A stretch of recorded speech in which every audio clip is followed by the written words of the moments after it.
like in hard times during your life when you've done something stupid and idiotic that might take you down, and you don't have anybody that you can turn to, if you have a partner that you can trust, you can go say, hey, I made a big financial mistake, man, and it's really torturing me, and I feel like a complete idiot, and it's really dangerous. And the person there is going to help you figure out what to do about it. And they're going to know that when they make a stupid mistake, and they're bloody well going to, that they can come and talk to you, and that you guys are going to work your way through it. That's a big deal. And there's a couple of things our culture gets really wrong, and one is it devalues marriage. That's really a very bad idea, because marriage is like a third of your life, and maybe more. And kids are a third of your life, and your life outside of marriage and kids is a third of your life, approximately speaking. And to miss any of that is a massive, massive mistake. Having said that, I will also say that for some people, missing one or more of those is necessary because they have a reason. Maybe they're brilliantly creative artists and they need to devote themselves entirely to their career, or they're outstanding in some way. They can justify the sacrifice of one part of that triad of being to another part. But generally speaking, it's a very dangerous thing and it shouldn't be done. The marriage bond is something like, okay, here's the deal.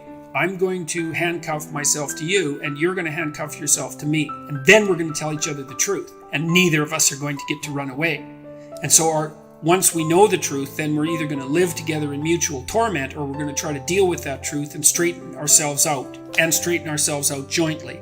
And that's going to make us more powerful and more resilient and deeper and wiser as we progress together through life. And I think that's absolutely brilliant, because if you leave the back door open, man, you're going to use it. That's for sure. There's no marriage that's successful without trust. You've got to tell each other the truth.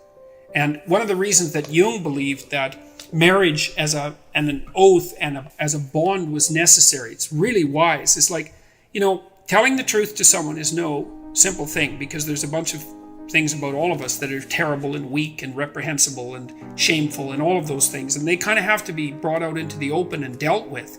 And you're not going to tell the truth about yourself to someone who can run away screaming when you reveal who you are.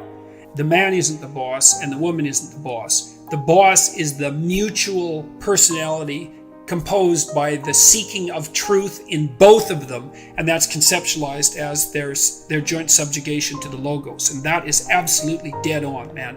It's like the ruler of your marital life should be your vow to tell each other the truth. Well, you look for someone that you're attracted to, that you love, and then you look for someone that you can bloody well trust. And then you tell them the truth. And that way maybe you can get through life, and you can have someone to weave the rope of your being with, and together to make your joint rope stronger. And you can have some continuity in your narrative, and you can have children, and then you can have grandchildren, and like you can have a life, man. And you're so fortunate if you can manage that. And children are the best company, because they're really enthusiastic about everything. They love doing new things. They really love you, so they're happy that you're around. All you have to do is make sure they're not too hot and they're not too cold, and they've had something to eat and they're not too tired, and you don't expect them to stay engaged in something for longer than they can manage. Because we used to take our kids when they were little out to restaurants, for example, and they could sit there no problem and behave really nicely when they were 2 and 3, but they couldn't do it for more than about 45 minutes. You can't push your luck. But I also noticed with little kids is that they got antsy and unreasonable about 5 to 10 minutes before the adults did too. It's just the adults were too stupid to notice. The kids would notice right away.